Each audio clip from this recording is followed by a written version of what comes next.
Welcome to Real Dudes Podcast. I'm your favorite host, Karrington, and unfortunately, I am alone between me and my co-host. However, I have some fantastic guests with me today. I have two strapping young gentlemen here with me today who are actually comic book artists, or writers, I should say. Matt and Edward. Could you guys introduce yourselves? Yeah, hi. I'm Ed Kuehnel. And I'm Matt Entin. Edward and Matt, thank you for joining us today. How are you guys both doing this fine evening? Great. Yeah, doing really good. I feel like we did a lousy job of introducing ourselves. I'm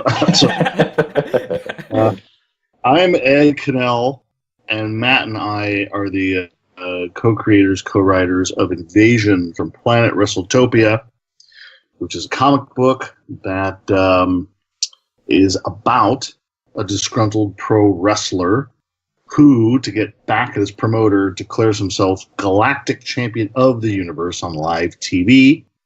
The signal goes out into space, and a planet of alien wrestlers views it as a declaration of war. And it was recently picked up by Starburns Industries Press, which is the comic book publishing arm of Starburns Industries, and we're really, really excited about it. We're excited for people to get a hold of it in 2019. Oh, for sure. When you guys first pitched this to us, we were like, this sounds fantastic. And unfortunately, we don't review comic books, but this sounds amazing still. So what was your inspiration for the comic book? What made you want to tell this story in particular? Well, it's sort of been knocking around our laptops for a while now. It's been almost a decade since we first wrote this up in screenplay format, and since then, we've sort of tried it as a television series. We actually did a previous draft of this as a comic, and then finally, Ed sort of made the decision that we should move forward, try to self-fund this, which we did for the first two issues. And we linked up with an extremely talented art staff, which includes Dan Scotty, who does our pencil/inks, Marissa Louise, who does our colors, and Dave Lamphere, who does our letters. And yeah, so we've self-published first two, and we're excited to team up with Starburns because, we're going to get a little more exposure. We're going to have a larger audience to talk to. And, they will be publishing the remainder of the series. It'll be a 6-issue run, and they'll be publishing it on a bi-monthly basis. Very nice, very nice. So you said it'll come out in sometime in 2019. Do you guys have a more targeted area, like beginning, middle, end of 2019? When can we expect this to come out? It's available. The first two issues are actually available digitally now. Amazon, Kindle, Comixology. You can even get a print-on-demand version from Amazon. With Starburns now, what's likely to happen is we'll have a trade of this story issues. The story arc's going to be 6 issues. Okay. And we're likely to have a trade out next year. The individual issues, though, have some exclusive bonus content, and the third one will be out pretty soon. I think that it's all done being colored, so it's getting pretty close. Yeah, and how Matt said, we've been working on the story for a long time, but I think, though, if we were to go back even further, Matt and I were both really big wrestling fanatics as even kids, and it was a big part of growing up. I can remember a time when I thought it was real. It was just a big part of my life growing up, and for Matt too. So I think that neither of us necessarily watches it a ton now, but the nostalgia that we have for it and the love we had for it growing up were a big part of why we really wanted to tell this story, and why, as Matt said, we did write it as a screenplay and things, and realized that, no one was ever going to read it. When you write a screenplay, no one cares, right? Like, even your parents don't want to read it. I will admit, screenplays can be a little bit hard to read and follow, but comic books are slightly easier than that, thankfully. Yeah, I mean, it's a living, breathing thing now Right. that it's in comics, and we kind of figured. I mean, the worst case, we can worst thing that would happen, even if nobody wanted it, we would have it would be a lot. It would be this living, breathing thing out there in the world that we could share with people, but luckily, it's really doing well. People really take to it.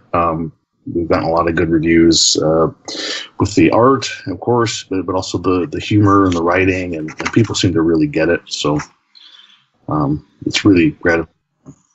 Fantastic. Now, how long have you two known each other, actually? Since it's been in development for quite some time, how did you guys actually meet? We actually met at it was both of our first jobs working in the video game industry at a company called High Voltage Software. And neither of us really had extensive writing backgrounds. It was sort of trial by fire. And just sort of by, just happenstance, we got partnered up to write for Leisure Suit Larry, magna cum laude. That was the first game that Ed, is that the first game you worked on, or did you do a little production work on? I worked on a couple but yeah, Matt and I both started like in the early 2000s, and ended up sitting right next to each other, working on this Leisure Suit Larry game and doing a lot of the writing and being kind of in charge of the world building and in charge of like the humor for the game. And we found, after a while, it was a really fun experience, and we also eventually found a way to work really well together. We kind of figured out that each had different strengths, and if we worked together, the work we were producing was mostly, I think, better than the stuff we were just doing in isolation from each other. And when we got laid off, Matt was kind of like, well, let's keep this thing going. Let's write some screenplays. And I wasn't too sure about it because I had, we were both without a job, and I had kids who were toddlers or infants even, and I was really stressed about finding a job, but I also it was so much fun. Like just going to his apartment and sitting down and working together and making each other laugh was a blast. And over the years, we've done our best to find ways to keep working together, and we have. Even after we left that company, we've worked on quite a few video games together. Valiant Hearts was one that people might recognize if they're into games. A game about World War I that did really well with critics. We worked for Twisted Pixel Games, which is this developer in Austin that makes really irreverent games, just really just crazy, funny, just wild stuff. And we had a ton of creative freedom with working for those guys, and that was a blast. And other things, even today we work together we both freelance, but we'll find ways to work for the same client. And we're still doing games now. It's 2018, closing in on in a few years. We'll have about 20 years each in the game industry. Wow, that's impressive. So you mentioned Valiant Hearts, and you also mentioned Leisure Suit Larry. Leisure Suit Larry is very, very adult humor. It's wacky, it's crazy. But then Valiant Heart, which I have played Valiant Heart, it's very powerful and moving and emotional. What were the challenges? Were there any challenges at all going from?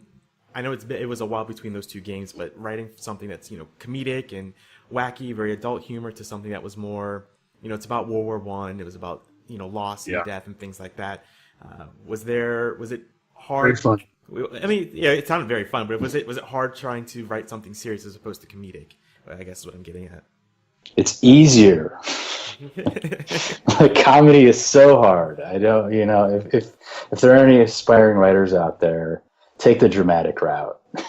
But I would say the most challenging aspect of working on Valiant Hearts was the fact that, very admirably, Ubisoft wanted to stick to the historical facts of the war. So we had, a very defined timeline, and we had to, make factual sense of why, say, Freddie, who was in the Foreign Legion, if the French Foreign Legion wasn't at a specific battle, we had to invent some sort of historically plausible reason why he would be there. If from, a narrative perspective, he needed to be in that moment. That was, at least for me, the most challenging thing. We flew out to Montpellier in southern France, and we just spent 5 whole days working 8 to 10 hour days with just a big whiteboard with a timeline of World War I. And, they had sort of marked the battles that they wanted to cover during the war. And, we were just, it was just a marathon session of us kind of figuring out the details so everything kind of fit together and made historical, sense. Yeah, I'm a little different in that I think I find comedy easier in that I like it more and I have fun with it. And I guess I'm more comfortable doing it. I think that if you are good at comedy, I think that there exists the potential, like as a writer, to also be good at drama. I think that for me, it's harder to then to stop and then think about like real emotions and real heartache and real pain and all that stuff. It's messy and uncomfortable. Valiant Hearts was also really challenging just from what we call a narrative like design perspective. Matt touched on that, but it was originally going to be episodic. There was going to be, I think 5 characters. There's one character whose story arc was cut before they shipped it all as one game. George the pilot. Yeah, it's a British pilot. Yeah. So it really was then designing sort of these 5 separate story arcs for these 5 different characters whose lives would intersect throughout 4 years of World War I, and everything was tied, as Matt said, to real historic events. And that part was actually really exciting. Because we were out there in Montpellier, France, with the developer for a week in a conference room plotting this out. And there was a time when I was like, oh man, I don't know if we can do this. And Matt and I drew an experience of designing games, designing the story for games, and we somehow with the team, we all figured this out, and it was probably, I think, one of the biggest achievements still, certainly of my writing career, is that game. Oh, I can no doubt, because that was I remember when that game first came out, and I'm like, this was not what I expected, but in a good way, because it was to me at least, it was powerful. That ending was very powerful, because it wasn't like your typical war story, at least in my opinion. Because I was still used to playing, like Battlefield and things like that. So, congratulations on that, guys. Like that was a really good story you guys wrote. Thanks, and a lot of credit to the Ubisoft team as well. We were not the sole architects of that game. The team, if I remember, we had to. They're French, and I think they wanted everyone to die at the end of the game. Yes, that was true, and we had to be like, let's just limit it to one character. Yeah. One was enough for me, trust me. Yeah. It's a very European film sensibility that they brought to it that I think we had to temper just a tad. Gotcha. Yeah, I think we got to a big argument about whether or not the dog should die, and I think we convinced them to leave the dog alone. So quick question for both of you. So since you've written for video games for quite some time now, and now you're writing your own comic, what are the differences? What are the different challenges between writing for a video game versus writing for a comic? I'll let Ed go first on this one. Well, I'm going to be honest. I think comic books are easier. Okay. We're used to working with artists, and well, number one, games are not typically very linear, and the writing is very often, not always, but very often, much less important to the success of the game, whether or not it entertains people. So it's non-linear, so it can be much more difficult to sort of design the story, and so many things can happen. You're making like this big 3D world. And as a writer, you just all of a sudden hey, in order to ship this game in time, we have to cut large pieces of this world. We have to cut all the swamp levels, and now all the story that took place there has to be either cut or moved or done elsewhere, and it's just very, very complex and complicated. Comic books, you work with one artist, 42, and it's 2D, and as somebody said, if you can imagine something, chances are this person can draw it. It's linear. You're telling the story, in a more or less linear fashion, and it's just much less complicated. It's refreshing, and I'm really, really enjoying it. Yeah, and I agree with Ed. It's definitely easier. That doesn't mean it's easy, and I think in certain ways we're still we're newbies to this whole comics thing, so we're definitely learning our storytelling craft, and I feel pretty grateful that we have Dan Scotti on this, who has a lot of experience with this form of static visual storytelling, and he's brought a lot to the table in terms of how best to communicate the story that we're trying to tell. I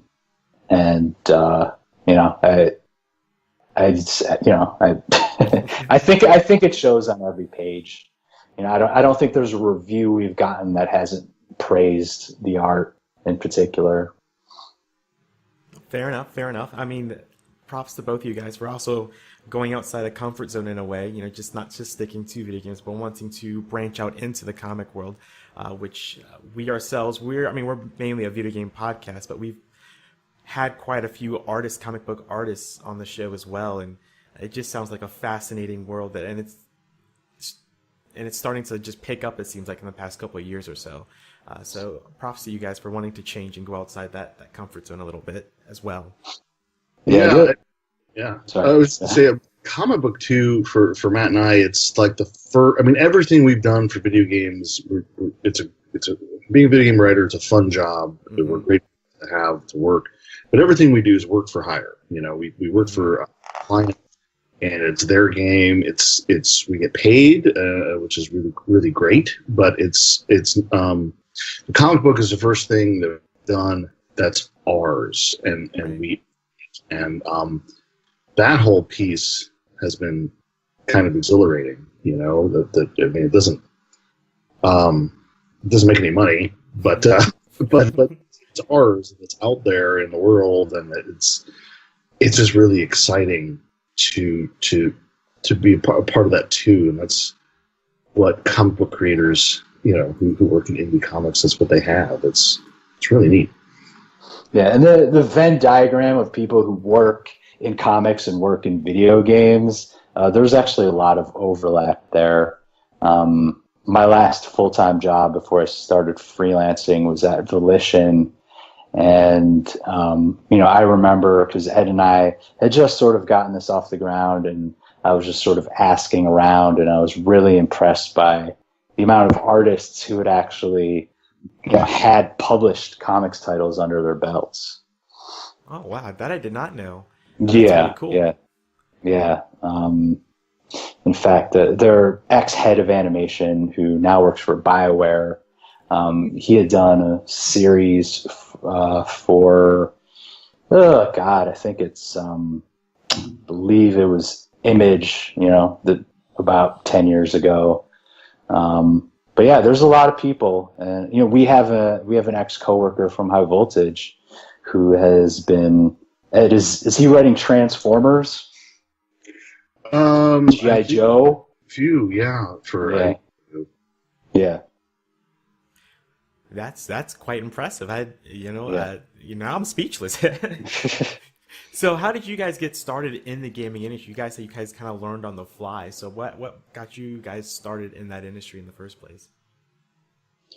For me, it's sort of what I aspired to do while in college. And I got my degree in computer animation, and I wanted to be a designer. And I figured, learning how to do environmental art and subsequently doing level design would be sort of like a good way to get my foot in the door in the industry. But during my senior year, I made a little sort of traditional point-and-click graphic adventure called Ockers, which was about just this drunk Australian lout trying to get to the Aussie Rules football championship. And the humor happened to sort of overlap with Leisure Suit Larry style humor at just the right time when High Voltage was looking for someone to add, to the design team as a writer. And Ed was actually there, so he can speak better to this, but they played the game and felt that my sense of humor was a good fit. And rather than being an artist or a designer in the industry, my first job was as a writer, and I've been writing ever since. Yeah. Awesome. Yeah. And Ed? Yeah. So I'm a little bit older than Matt. I'm 45. I was a kid of the 80s. Was really into games during the day of the arcade and stuff. And but later on, when I was in high school, they started coming out with these point-and-click adventure games that had graphics and all that stuff. And I'd be playing these things like Monkey Island, the original Monkey Island series, and some of the classics from Sierra. And I was just thinking to myself, I don't know what this profession is called, but I really want to be the person that's coming up with the story and coming up with these jokes and deciding what these puzzles are, with your inventory. Like, you pick up this object and give it to that person, and they say something funny, and you get it. You get a key to open the door. That kind of thing. I'd never heard the phrase game designer. The industry wasn't very mature, but I was really wanted to be a part of it. It took me a long time to figure out how, because the path was not clear.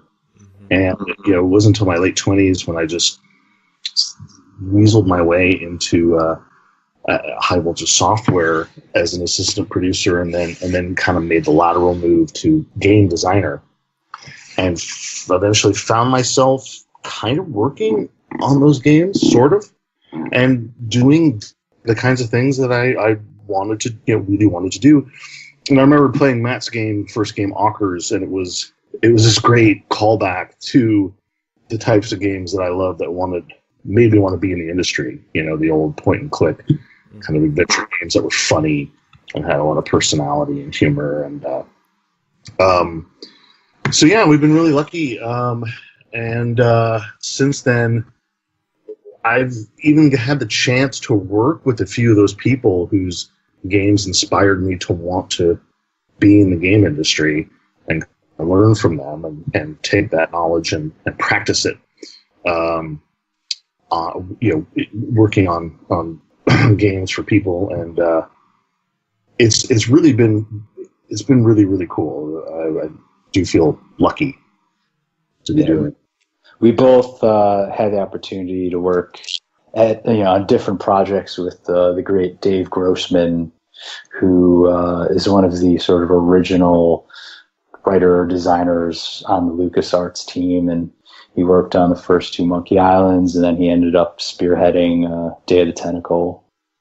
So, he and Noah Falstein, also from the classic, LucasArts era, actually came out to High Voltage to help with the narrative/puzzle design for a full week. And we were putting like 10-hour days on the aborted Leisure Suit Larry sequel we were doing. And that was just an incredible experience to just, kind of learn at the master's knees. And getting paid to learn. That is incredible. I'm trying to hide myself from geeking out from some of those names right there. So I'm incredibly jealous. But that sounds like really cool and like an awesome journey you guys have been able to go through and experience. So I do have one quick question for each of you individually. And this first question is for Ed. Ed, you had the chance to work on Mario plus Raving Rabbids with Ubisoft. Yeah. So what's it like writing for a game which essentially has very little dialogue between both of those franchises? Yeah, it was, you're right. It's interesting. It's one of the coolest things I've ever gotten a chance to do in games. But you're right. You've got the Rabbids that pretty much just say "bois." Yeah. And you've got Mario and company who have a few phrases that they'll say. Right. You still did a lot of coming up with jokes and things based on like scenarios and stuff that would happen. And also, we had this character, for people who haven't played the game, there is a character called Beepo, who's like this little robot that leads the group everywhere throughout the world. And he's allowed to talk. So he's kind of like the narrative agent that we have for the player. He can explain anything. He can explain things to Mario and the Rabbids, and then the player, that's how they figure out what's going on when we need to, have someone talking and explaining. So there's still a fair amount of dialogue, and we still, the job of a game writer too is so much.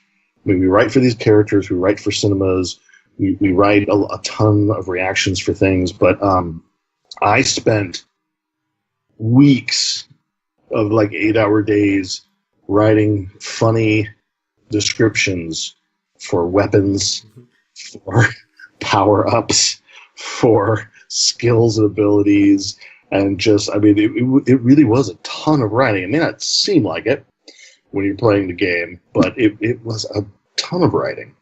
And I will say I was pleasantly rewarded.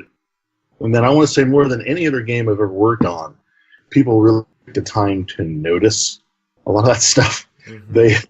I would go on Twitter when the game was released, like the first week it was released. I'd go on Twitter and see what people were saying about it, and they would share screenshots of things I had written, whether it be just a weapon in the UI and a description of the weapon, or whether it be this robot Beepo seeing a scripted event in a world, a rabbit doing something crazy and commenting on it. People actually took the time to notice all that stuff, which they don't always do. So it's really interesting. I have to say, I thoroughly enjoyed that game through and through, such as reading descriptions for random things. And I have a guy at work right now who got it for his son, and he's going through it, and he ends up playing it more than his son does. He's like, this game is incredible, and there's a lot of little things that are funny and hilarious. I'm like, I know, that's what I keep telling people. So thank you very much for that. That was an incredible experience to go through. Yeah, and we should, mention, of course, this was made by the Ubisoft studio in Milan, with a lot of help from the Ubisoft studio in Paris, and other people around the world who worked for Ubisoft chipped in on that game. And those guys, of course, a ton of the personality and the scenarios and the humor really comes from them. And then I'm hopefully enhancing it and adding shape to it as well. So they deserve a big round of applause for that. But thank you. Yeah. No problem. No doubt. No doubt. And so now my question is for you, Matt. You had the chance and the opportunity to work on Agents of Mayhem. What was that experience like? Because that was another game that when I was going through both your guys' writing credits, I was impressed. I was like, wow, that's I love that game. Well, personally, I love that game. Well, thank you. You're in rare company. Yes, yeah, I understand that. So I'm a huge fan of like the Saints Row series. So when that game like takes place in that universe kind of thing, in the Saints verse. So that was sort of an interesting story. They had been sort of looking for a senior writer for about 6 months by the time I was finally brought on. And actually, that game had a lot of stops and starts, and it had been in development for about 3 years by the time I joined the team. So actually, all of like what we call crit path story in the game was finished by the time I was brought on board. And I actually had the really fun job of taking all of the agents and doing the 2 personal missions for them. So I was able to sort of, dig deeper into those characters and explore their backstories. So yeah, like I was brought on board, and I was just sort of given this, collection of 15 very different agents, and, working together with 3 different mission designers. We kind of, spec'd out how to sort of expand on these characters and tell interesting stories with them. And then I was actually made lead of what the little DLC we actually did for the game, and got to sort of develop, the agents version of Johnny Gat from the ground up, which was really fun. And it's always a pleasure when you can hear your own words being, spoken aloud by Daniel Day Kim. Oh, I have no doubt about that, because he's a fantastic actor, and that was to me, like I said, I know not a bunch of people like it, but I like games that not a whole lot of people like a lot of times. So that's on my list for sure. Well, a big fan of ours then. Yeah, I mean, we did have some fans, and we were grateful for them. And there were a few outlets that were kind to us and kind of pointed out like how, especially sort of diverse our cast of characters was, and we didn't go for sort of easy jokes surrounding ethnicity, nationality, religion, or anything. That we actually did very sort of fully formed representations of these people as human beings. And so we did get some props. Yeah, not everyone hated it. There's you have a few fans out there for that game, for sure. Yeah, I will chalk up to a lot of that to people wanted Saints Row 5, and yeah, I'm still waiting. Probably won't happen, but I'll take what I can get. Also, I'm not picky. Beggars can't be choosers, right? Yeah. And look, you got your Johnny Gat, and you got your Oleg, and you got your Pierce. And I don't know if you played the DLC, but there was Kenzie was in there too. Oh, sweet. I did not play the DLC, unfortunately. Yeah. But, there was that's good to know. Kenzie. Yeah, her agent name was Safe Word. Love it. Well, Matt and Ed, thank you for coming on the show, talking about the history that you guys have had, what you guys have worked on, and what is coming out, especially with Invasion from Planet Wrestletopia. I might have to, dig deep, and I wait to see what else comes out from you guys, both in the comic world and the video game world. So really quick, before we wrap things up, what we asked all of our guests this, so feel free to answer however you wish. If you have any advice for anyone out there who wants to become a writer, whether it be for comics or in video games, what would be your advice for them that's listening right now? Well, let's see. boy, if I could go back, I would, you know, I mean, even if you're in high school and one day you want to be a writer of games or anything else, you know, write short stories, write teleplays for television, write screenplays if that's what you want to do. Don't worry about how good they are. You know, just keep writing. And I think at the same time, educate yourself.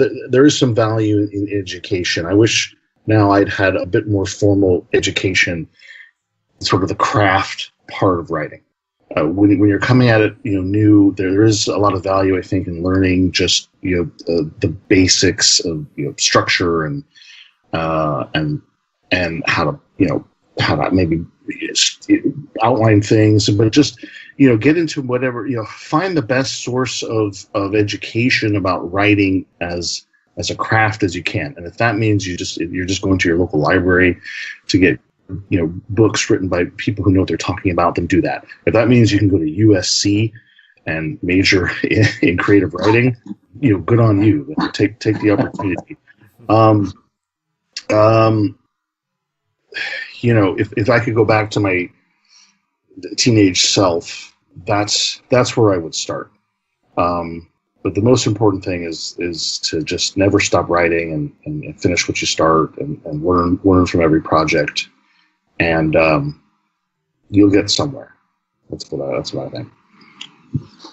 I agree with everything Ed said. I will add, especially when you're starting out in the industry, just sort of check your ego at the door. You are not as good as you think you are. You have a lot to learn. You know, in particular, working on Leisure Suit Larry for me was very humbling because, you know, we were presenting to the senior members of the team on a weekly basis and trying to make these men, they were all men, laugh. And that's like when I said trial by fire, it really was trial by fire. You know, and all, you know, you are not an auteur, you're a member of a team and function as such. Oh, very nice. Thank you very much for that advice from both of you. So if anyone wants to check out Invasion from Planet Wrestletopia, where can they find it, and where can they find you guys on social media and things like that? Well, let's see. Invasion from Planet Wrestletopia, the first 2 issues are on Comixology. If you go to Amazon, you can get Kindle versions, which you can buy print-on-demand versions from Amazon. You can go to Comics Central, and it's a little less expensive there. If you just want to get a PDF of the thing, you can do that. Issue 3 is coming. And you can find us, Matt and I, we started a little company, you know, to do all our comic book work and stuff through. It's called Suspicious Behavior Productions. You can find us probably on Twitter, maybe is the best way to keep up with us. It's SBP_comics on Twitter.com. Well, Matt and Ed, thank you for your time, and thank you. It's been fun. It's been great. I'd love to have you guys on again and talk about about Invasion from Planet Wrestletopia as it gets going sometime maybe after issue 3 comes out. And you guys, as always, have a rad day. You too.